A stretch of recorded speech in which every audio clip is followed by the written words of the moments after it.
Data preservation involves formal activities that are governed by policies, regulations and strategies directed towards protecting and prolonging the existence and authenticity of data and its metadata. Most historical data collected over time has been lost or destroyed.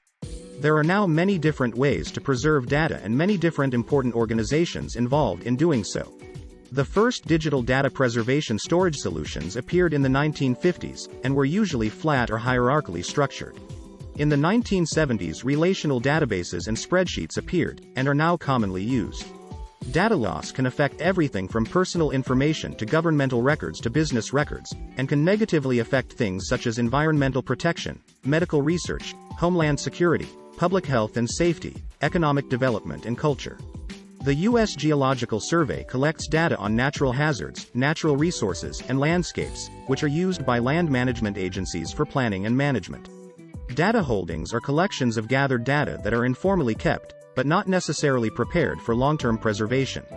Data retention differs from data preservation in that retention policies often circle around when data should be deleted on purpose as well as held from public access.